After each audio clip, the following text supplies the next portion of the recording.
Ms. Obaid, we'd like you to address what more can we do to improve the situation, particularly of vulnerable populations, with regard to maternal health, and what are the critical barriers preventing women seeking and getting access to reproductive services and care? Thank you very much for this area, which is a very critical area for the work we do at UNFPA in cooperation with UNICEF and WHO and others. I believe that I have 3 points to make in this particular area. And the first one, I think the Secretary General this morning and Margaret Chan clearly indicated the crisis in maternal health that women are facing, especially the vulnerable women, the poor. And as we look at the financial crisis, their situation only becomes even more serious, lagging behind and falling more and more into poverty. My 3 points are the following. The first one is that the whole area of the well-being of women has to be elevated to be a political and financial priority.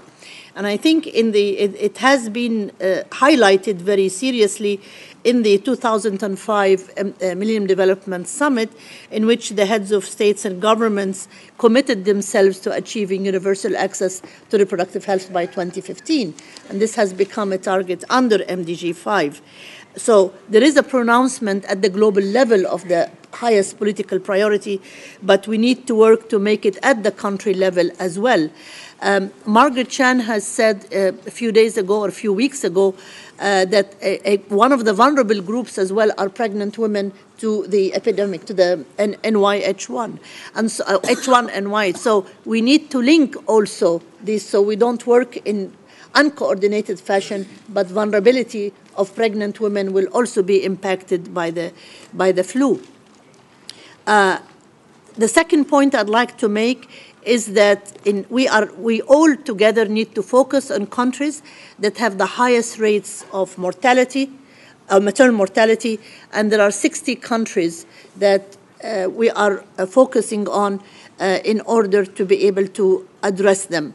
I believe Her Excellency the Minister of Health of Botswana has focused on the vulnerable groups within these 60 countries.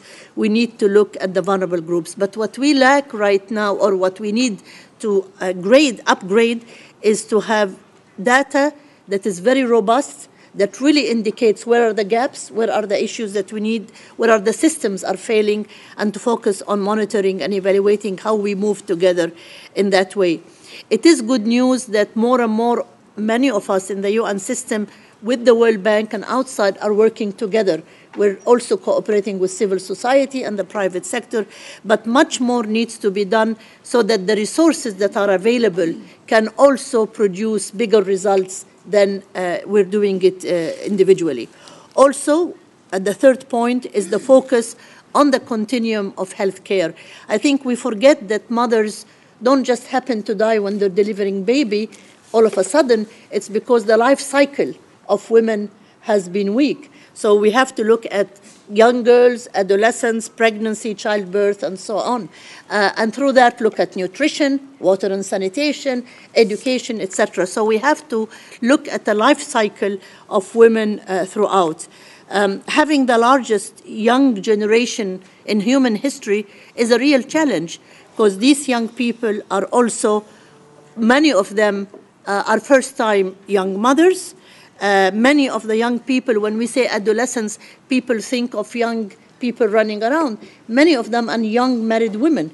And therefore, these also we need to address them with the education they need and how to move forward.